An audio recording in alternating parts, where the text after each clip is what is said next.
Hello folks, how are you doing? Welcome to sunny Lincolnshire. I say sunny, it's over there somewhere hiding behind the clouds, but it's warm, it's summer, it feels like it's finally arrived. Along here, if I point that way, is the Lincoln Water Railway, which goes over there, all the way to Lincoln city centre. Goes on for miles, I don't know how many miles. And where I'm looking now, over in that direction, is the Kirkstead Bridge, over there somewhere. So I've found a really quiet spot. It's been lovely. I've had loads of sleep. I don't know what time it is now. It's about 8:15, something like that. Apart from a couple dog walkers, that's it. No one came overnight. Nice and quiet, away from everything. It's been really, it's probably one of the best spots I've found so far. Today I'm hoping to head to, I think it's Leicestershire, is it? Beaver Castle? So going to be just south of Botsford. From there I'm just going to be heading all the way north back home again. The idea is to get home something like, I don't know, 6:30, 7, just in time for the England versus Italy match this evening, which I've got all my beers ready for. Anyway, that's enough jibber jabber. I'm going to get going. They're looking a bit underfed. He's had to keep a straight face. So I'm just heading down the walkway right now, and it's looking a glorious day. I checked the forecast moments ago and it looks like it's going to be dry, warm.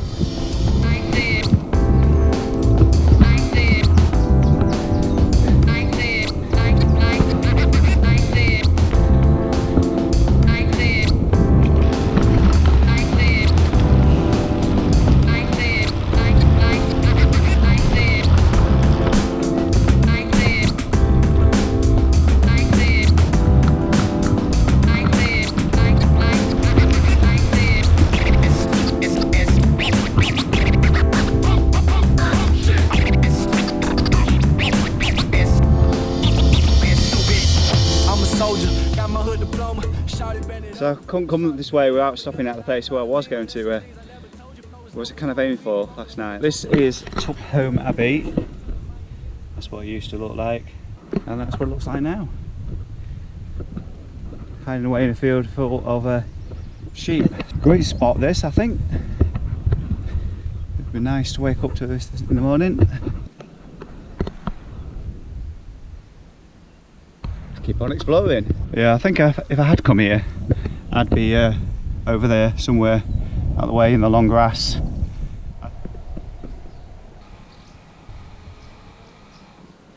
So as you can see, I'm at an old traditional railway station.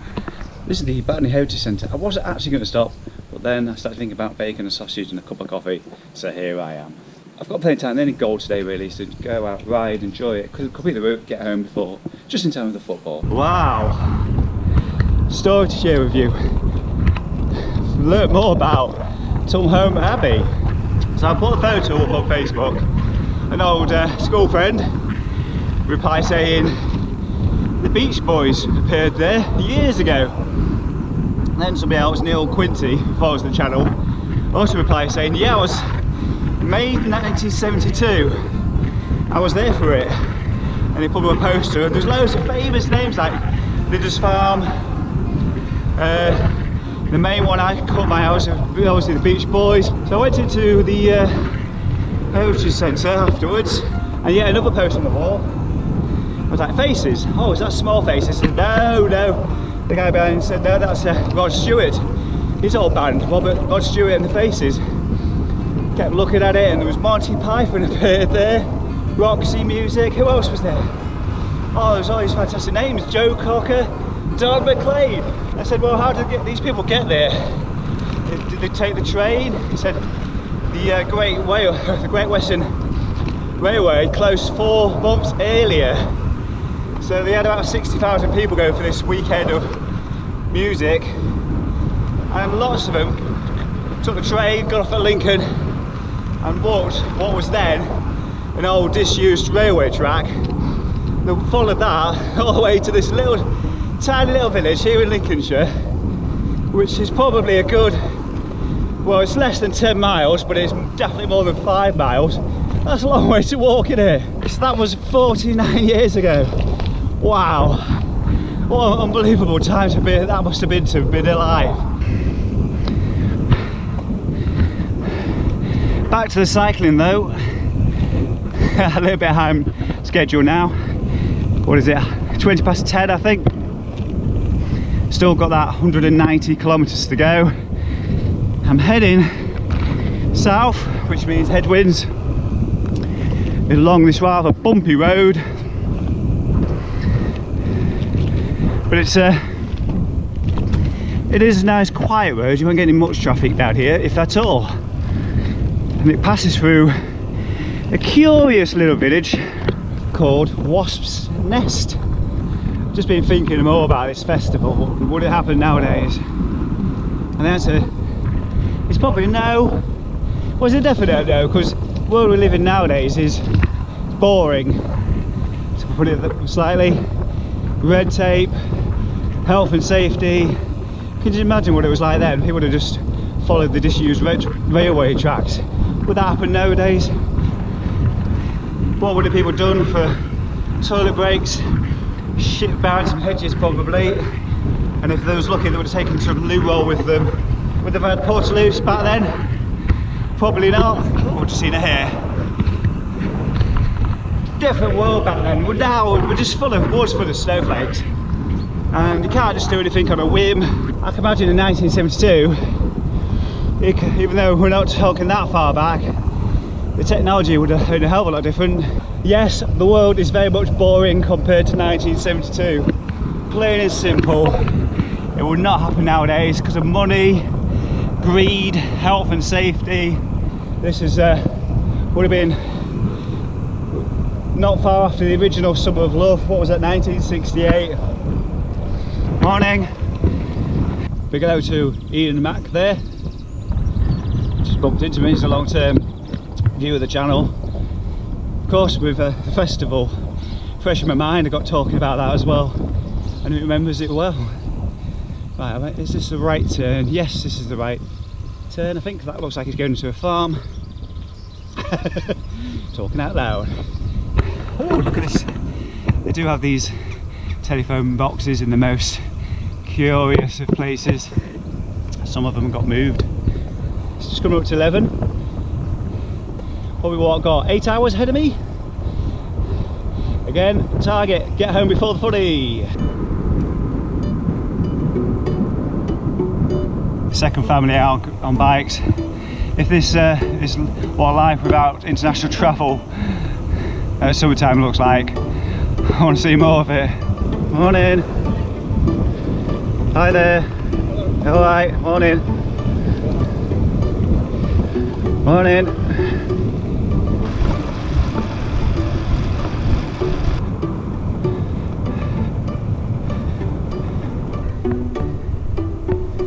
Some great places have been missing out on.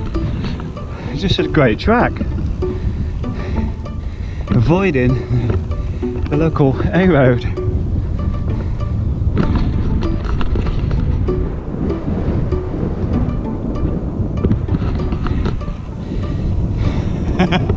You know what I'm thinking, don't you?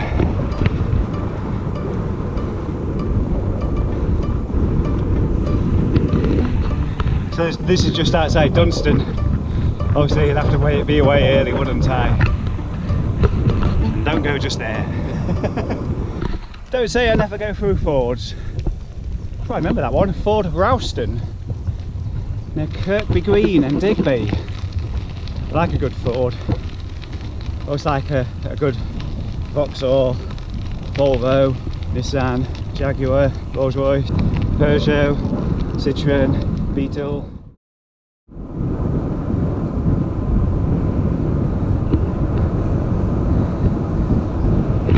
This journey south to turn back north again turned out to be quite a long one.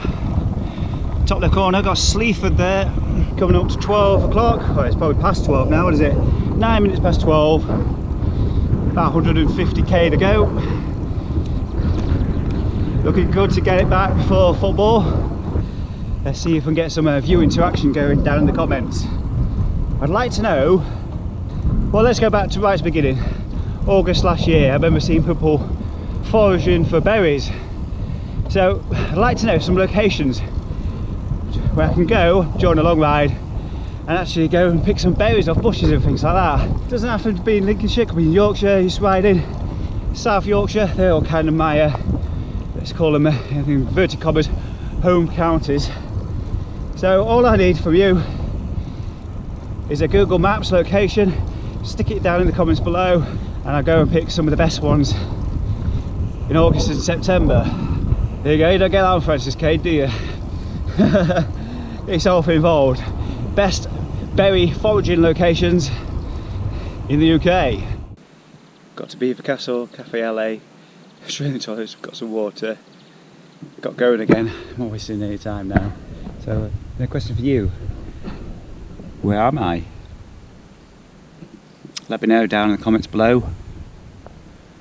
But more importantly, comments I want to see more than anything else is this foraging for berries. Hello, mister.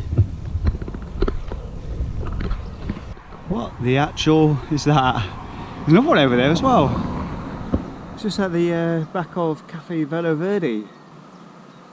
I wonder if you can see from the cafe sometime. No, I'm not being tempted to go in. Just keep moving. Next time I'm around here, and I've got more time, I'll take a closer look.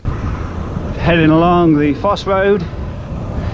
This particular road used to be an absolute nightmare before they built the dual carriageway off to my right. Up and down, and when you got stopped by a lorry, you'd be following it for miles on end. Now it's brilliant. But now all I have to worry about is cyclists, I think. Seeing a couple up ahead. Looks like they've got the road to ourselves nowadays. How good's this?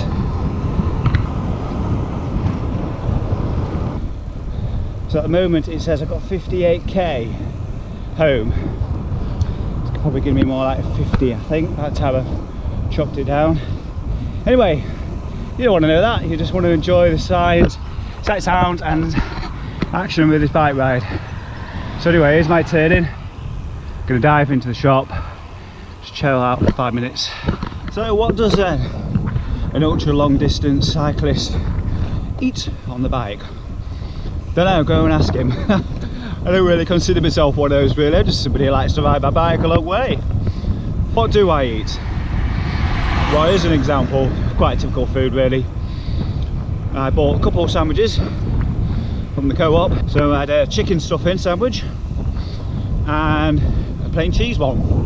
Both on white bread, nothing special, but real food, yeah. I then grabbed a Cadbury's chocolate like Dime bar, D-A-I-M. You remember Dime, they used to be called Dime years ago when I was growing up. And that was it for food. Grabbed a cheap co-op sort of special energy drink, a small one, and they didn't have any cans of Coke, so I went for a bottle instead. Just regular Coca-Cola. Drank a little bit outside the shop, put the rest into the water bowl, and away I'm going. Don't want to waste time. It is 4:30. The match is 3.5 hours away.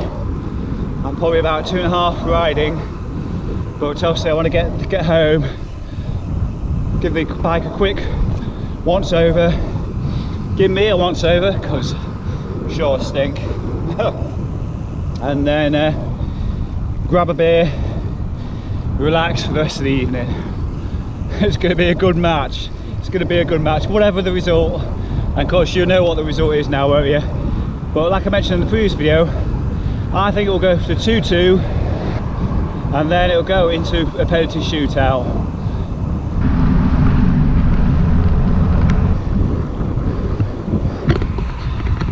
Can freely admit, I'm not really much of a football fan, but this is kind of, why not just go with it, grab a few beers and enjoy the match. Did manage to catch the England vs Denmark match earlier in the week around with my friends. What kind of I discovered about football and how it's got worse is where's the golden goal? It's like I got to watch half an hour of extra time. That's what made the Euros so interesting. If it goes to extra time, first team to score, game's over, winners without. But no, It's dragged out now.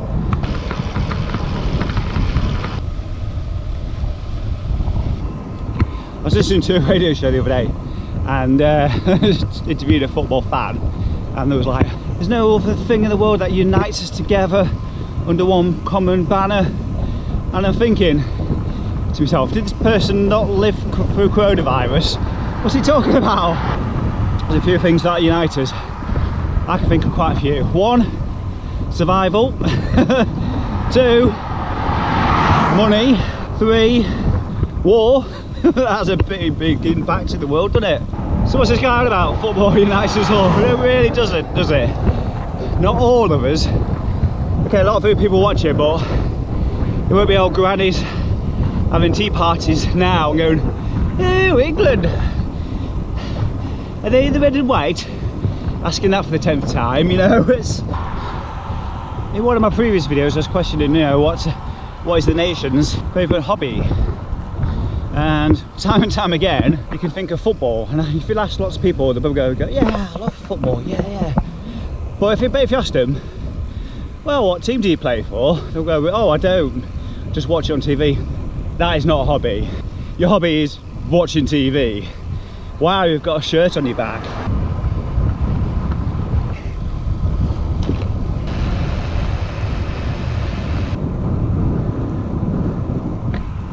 Right, folks, don't forget, if you want to support the channel, head over to buy me a coffee. The link's down below the video. Don't forget to like, comment and subscribe. Get involved in the comments. I want to know, where's the best place to forage for berries? Have you done that yourself out on a ride? That's my big question at the moment. Never mind the footy. Right, I'm going to leave this here. I'm going to enjoy the flatness all the way back home now. You're not missing much. Right, for me, take care. I'll see you again soon. Bye bye.